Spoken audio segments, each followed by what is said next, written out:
大家好，我是牛奶。如果喜欢牛奶的视频，记得点赞订阅哟。暗杀叶洛天与木兰三老的日子很快就到了。此次计划主要是月黑风高时，由美杜莎和萧炎负责潜入暗杀，海伯东等人负责在外围接应。在众人埋伏起来等天黑的时候，萧炎捏碎了小医仙给的玉片，随后突然看向美杜莎，低声道：“昨天的事，对不起了。”美杜莎愣住了，因为这是他认识他以来第一次听见他这么与人如此说话。你也是会道歉的吗？美杜莎表面淡淡的说道，内心却是因为萧炎的这次道歉，将最后一丝怨气也散了去。萧炎有些尴尬的搓了搓手，又笑了笑道：“天火融血丹我现在短时间内炼制不出来，等我炼药术提升一些，应该便是能够着手炼制。不过你放心，2年之内定然会成功。”美杜莎没有说话，只是点了点头，心里却是对萧炎能够将这事儿郑重的放在心中很满意。然而两人少有的和谐氛围很快就被一只蝙蝠打破了。美杜莎取下蝙蝠爪心的小纸卷，轻声道：“是那小医仙传递过来的，这是城市中的地图，标明了叶洛天与木兰三老各自所在的方位。”萧炎心中一喜，这张地图对他们有着莫大的帮助。叶洛天在城中北方，而木兰三老则是在西方，看来我们得分头行动了。美杜莎沉吟道，随后看着萧炎又说道：“叶洛天虽然重伤，可毕竟还是斗宗强者，一旦反扑也极难对付，所以他便交给我来吧。”木兰三老损失1人，3手蛮荒诀施展不开，便只是寻常的斗皇巅峰强者，以你的实力，全力之下应该也不会有太大的问题，如何？萧炎有些感动自己的大老婆心疼自己，当下笑着道：“你也要小心点。”不知道是现在气氛正好，还是萧炎的道歉作用很大，美杜莎竟然也冲着萧炎笑了笑道：“既然如此，那便静待天黑吧。”萧炎被美杜莎的笑容晃花了眼。开始行动前，萧炎在美杜莎耳边轻声道：“记得得手之后便立即离开，然后黑山要塞即可。”美杜莎没有接话，只是用担心的目光盯着萧炎。知道他心中所想，萧炎微微一笑，低声道：“放心吧，虽然我不是斗宗，可真要逃起来，斗皇中可没有多少人能拦住我。”女王这才点了点头，轻声道：“那你小心点。”随后就离开了。片刻后，美杜莎找到了叶洛天的所在，此时的叶洛天正忙着给自己留下子孙后代，而美杜莎也很仁慈的在他最快乐的时候送走了他。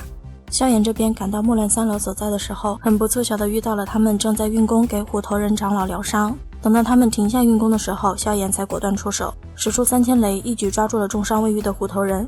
剩下的木兰二老也是狡猾，表面上气急败坏的骂萧炎，实际上却想运转3手蛮荒诀让虎头人脱困。哪知萧炎早就看透了他们的把戏，陪他们玩了一会儿后，掐着最后1秒钟干掉了虎头人。萧炎杂种，老夫今日定要将你挫骨扬灰！暴怒的声音顿时响起，随后木兰二老掀翻了帐篷，彻底暴露萧炎的行踪。萧炎很慌，因为凭借着他出色的灵魂感知力，敌方阵营足足5位斗皇强者，这要是联起手来，他不死也得脱层皮呀，赶紧跑！只见萧炎转头薅了虎头人的纳戒就跑。木兰二老看到萧炎的动作，先是一愣，随后更气了，跳起脚怒吼道：“给我拦住他！不论死活，谁杀了他，直接晋升外谷长老！”陷入苦战的萧炎正想着施展佛怒火莲炸死这些王八蛋的时候，一个人影冲了过来：“你先走，我来断后。再拖一会儿，恐怕经验宗的强者也会杀过来了。至于那2个老家伙，我会让他们付出代价的。”来人正是美杜莎。知道现在情况紧急的萧炎没有废话，冲着美杜莎点了点头后，头也不回地冲出了包围圈。对于那些四面八方暴掠而来的攻击，美杜莎没有丝毫慌乱，甚至连眼神都没有变过。木兰二老见美杜莎如此轻易地就闯过了那么多强者的阻拦，非常果断地决定分开逃窜，结果一人刚转身就被捅了心窝子，另一人还没跑出3米也下去见兄弟了。将手中的7彩蛇剑散掉，美杜莎的目光扫过在场的木兰谷强者，直接弯身当着无数人的面扯下了那2名木兰长老的纳戒，随后潇洒离去，留下了一营地敢怒不敢言更不敢追的众人，一路毫无阻碍地冲出营地。美杜莎一眼便见到了停留在半空的萧炎，一把抓住萧炎的手臂，两人就像流星一般向着城市外冲去。城中心毒宗所在方位发现异常，一股磅礴的气息立马追出，发现实在追不上后，才不甘地迅速撤回。城市远处的夜空中，萧炎关切地问道：“美杜莎，你没事吧？”美杜莎微微摇了摇头，只要那小医仙不出手，这城市中无人能拦我。萧炎笑了笑，刚想说话，埋伏在此地的海伯东等人就冒了出来。萧炎将虎头人的纳戒拿出来，手掌一翻，竟然是3手蛮荒诀。小心翼翼地将白骨卷轴摊开后，才发现只是1/3。看着萧炎从兴奋到失望，美杜莎不知道出于什么心态，随手将另外2名木兰长老的纳戒拿出来交给了萧炎。这下可把萧炎给高兴坏了，忍不住的大笑出声。他得到了完整版的3手蛮荒诀，见到萧炎开心的笑了，美杜莎脸上也露出了一抹淡淡笑容，随后再度从纳戒中取出了一卷金黄色的卷轴递给萧炎。这是从叶落天身上得来的，应该算得上是经验宗的不传之秘，你若是修炼成功，对你好处不小。天焰九行翼，飞行斗技。瞧得卷轴上的字，萧炎顿时一愣，有些愕然的道。似是知道萧炎心中所想，美杜莎轻声解释道，其实与其说这是飞行斗技的话，还不如说是一种飞行斗技的制作方法。记得焰落天那种犹如实质般的巨翼吗？便是修习了这个东西的缘故。经验宗最擅长速度，若是那个家伙真要逃起来，即便是我都追不上，而这则全是这天焰九行翼的缘故。握着这卷轴，萧炎望着美杜莎的脸颊，突然说道，这东西对你也有不小的效果吧？美杜莎迟疑了一会儿后点点头，随后说道，这天焰九行翼若是使用一些高阶材料制作，那做出来的飞行翼对我的确有着一些好处，但若是寻常材料所制，那么效果不大。听到这里，萧炎还有什么不明白的？当即把卷轴收入纳戒中，冲着美杜莎笑着道，既然如此，那我便先保管这东西，等凑齐了一些材料，便先帮你制作一个对你有用的飞行翼。美杜莎笑着点了点头，至此完全可以说这次暗杀是十分成功的，不仅干掉了目标人物，确定了天毒女是有非敌，还得到了三兽蛮荒诀和天焰九行翼。失去强横战斗力的经验宗与木兰谷也再没有蹦跶的心思了，都灰溜溜的跑了。而随着三宗的撤退，此次危及整个加玛帝国的大动乱终于是彻底消散，联盟更是彻底映入了每一个帝国人心中。随着加玛帝国边境逐渐稳定，蛇人族也得到了自己应得的那一块繁衍之地。随着加玛帝国的安定，萧炎也越来越闲。小医仙呢，忙着搜寻药材，美杜莎则忙着建造新的繁衍之地。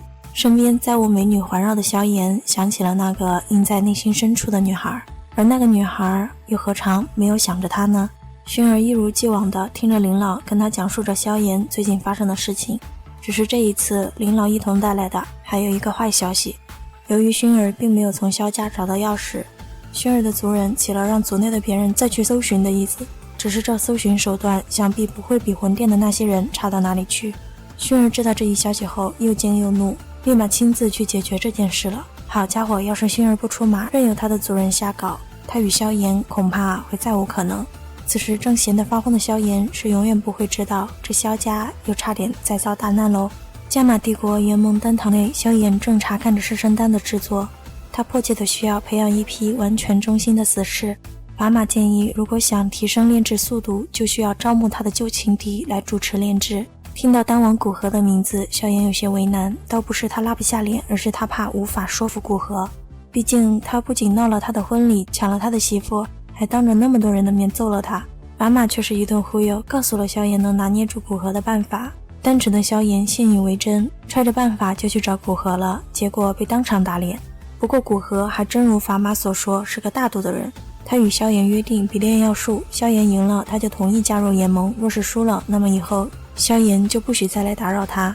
不知是这古河太单纯，还是觉得自己不会输，这笔买卖亏大发了好吗？比试结果当然是毫无悬念的啦，让我们在此恭喜萧炎喜提一名牛逼哄哄的6品炼药师啊，外加白送的小徒弟柳灵一枚。搞定了丹堂的时候，萧炎收到了小医仙的传书，魂殿人线速来，知彼知己方能百战不殆。现在的萧炎对魂殿了解的太少了，只要抓住魂殿的人，多少能问出点东西来。因此萧炎立马决定前往出云帝国，将炎盟的事情交代完后，萧炎就领着紫妍去找美杜莎了。期间蛇人族的光头大统领拦住萧炎，不让他去见女王。萧炎没时间也没心情跟他唧唧歪歪，一抖火莲教他做人，不是教他做蛇。在众多蛇人面前，面子里子都丢光了的光头蛇，最终还是屈服在了萧炎的淫威之下，帮他找来了美杜莎。你今日怎么有空来我蛇人族？美杜莎有些惊奇的道。彩铃姐，紫妍一头就埋进了美杜莎的怀里，一边钻了钻，一边不忘状告光头蛇，这个死光头刚才竟然敢对我出手，要不是紫妍进阶到了斗皇，恐怕就被他一拳打死了。紫妍愤怒的道。美杜莎瞥了光头大统领一眼，吓得后者连忙解释自己没想欺负小女孩，只是想试试萧炎的实力。好家伙，这不解释还好，一解释就被美杜莎罚去蛇库1个月。本王的老公不是，本王孩子的爹你也敢动手？赶走了光头蛇后，萧炎表明了来意。美杜莎却知道，我并不放心那位小医仙，而且此次还是深入出云帝国，那里是他的地盘，万一他搞些手脚，话还没说完，女王看着萧炎苦笑的模样，挥了挥手，话头一转道：算了，既然你相信他的话，那就随你吧，免得你在心中怨我小肚鸡肠。瞧得美杜莎那抬起的纤手，萧炎一怔，不由自主地伸手抓住，皱着眉道：你受伤了，怎么回事？美杜莎有些不自然的道：小伤，这块地方靠近魔兽山脉，我们要建造部落，自然需要大兴土木，结果惹来了不少实力强悍的魔兽，这是在一次交战中不小心被一头魔兽所抓，为什么不找人来联盟找我？以联盟现在的实力，足以帮你们弄出一块安全地带出来。萧炎的眉头皱得更深了，你自己想不到的吗，大猪蹄子？这些事我又不是不能解决，就不用麻烦你们了。美杜莎微笑道，她内心是很喜欢萧炎关心她的，但是为了自己的女王菲尔不坍塌，她飞快的就转移了话题。你什么时候动身？越快越好，萧炎沉声道。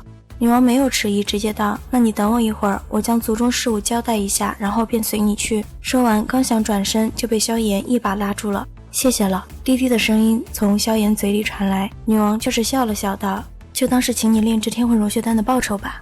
说完便转身去了议事厅。萧炎看着美杜莎的背影，突然觉得满心复杂，不知道是不是美杜莎离开的这段时间让他认清了自己的心。他突然想到了美杜莎的陪伴，出云帝国之行，他明明知道危险系数不低，而蛇人族也是刚刚迁移，族内事情不少，他还是愿意陪他一起去。半个小时后，安排好所有事务的女王就跟着萧炎和紫妍一起前往了出云帝国。天都城外，萧炎捏碎了一枚灰色玉片。不多时，小医仙就赶来了。抱歉，刚刚族内在商议事情，所以来得有些晚。小医仙冲萧炎道，随后看了看美杜莎，又说道：又不是没见过，何必戴个斗篷？难道以为这便会让我认不出你来？女王顿时就生气了，想要以逆行迹，凭你也能寻出本王？冷冷地望着小医仙，女王嘲讽道：在这出云帝国，没有我寻不到的人。小医仙丝毫不让步地冷笑道。瞧得这一见面便是开始相互炮轰的两人，萧炎头都大了，只能怒声喝道：够了，都安静点，找你们来不是看你们吵架的。被凶了，两女都消停了，萧炎这才开口道：小医仙，你有魂殿之人的消息了？在我回到出云帝国时，那魂殿的人便又来找过我一次，不过这次他似乎对我并没有将你抓获到手感到有些愤怒，在争辩了几句后便是离开了去。此次我多留了个心眼，逐渐的发现此人的行踪。小医仙点了点头，缓缓道：他实力如何？萧炎眼芒闪烁，沉声问道：不会比我低，不然的话他也不敢在我面前嚣张。小医仙沉吟道，旋即目光瞥了美杜莎一眼道：若是我们三人联手，或许能够留下他。萧炎微微点头，眼中透露着兴奋。只是小医仙却在此时表示，想要抓住那个魂殿的人，就必须得干掉一个组织——万仙门。听到这里，美杜莎十分合理的怀疑，小医仙是想借他们的手为毒宗排除异己。被质疑对萧炎的忠诚度，小医仙怒了：美杜莎，你不要太过分了，不要以为本宗会怕了你。你若是觉得我想差遣你来当我毒宗打手，大可现在离去，我绝不阻拦。美杜莎听完刚想怼回去，就见萧炎脸色很臭，就改了口道：希望是本王胡乱猜测吧。这次萧炎没有怒喝，而是声音平淡的道：若是再吵，我便自己去寻那魂殿之人，你们该干什么就干什么去。感受到萧炎心头的不耐与怒火，美杜莎与小医仙都不敢再说话。萧炎将目光转向小医仙道：放心，我若不信你，就不会赶来出云帝国。小医仙这才松了一口气道：既然这样，那我们明天就动手。萧炎点了点头，随后问道：万仙门的综合实力如何？小医仙表示有个老家伙很难搞，实力在三星斗宗，年轻时是出云帝国显赫一时的凶星。那个老家伙应该叫谢碧炎吧？美杜莎突然道：你知道他？闻言，小医仙与萧炎皆是一怔。当年还交过手，就连海伯东和嘉刑天也都跟他打过。万仙门应该就属他最强，只要将这个老家伙搞定，其余的除开门主歇山以及几位长老，只要交给毒宗那些强者便行。小医仙沉吟道。闻言，萧炎一笑，点了点头道：既然如此，那么明日便动身吧。随后几人就跟着小医仙去了毒宗。为了避免不必要的麻烦，萧炎等人带上了幻兽皮。由于毒宗近几年崛起的太快了，导致宗门内鱼龙混杂。一名为无涯的老者仗着自己实力强又位高权重，在宗门内拉帮结派不说，还经常顶撞身为宗主的小医仙。这次见小医仙直接带了几个人回来参加他们进攻万仙门的会议，更是直接当着众长老的面阴阳怪气地表示小医仙莫要识人不清被坑了。几个斗皇也没多大作用，还是见小医仙有发怒的征兆才转移了话题，说到毒宗内应该是有万仙门的内奸，然而他并没有明确的证据，也没有解决的方案，最后这事儿就不了了之了。一旁的萧炎很怀疑无涯就是那个内奸，于是在当天夜里先埋伏了起来，守株待兔。没过多久，还真被他抓住了一只会飞的快递员。结果除了蜈蚣身上万事俱备的小纸条，什么线索都没有。好了，本期分享就到此结束喽，感谢您的耐心观看，你的点赞订阅是我前进的动力。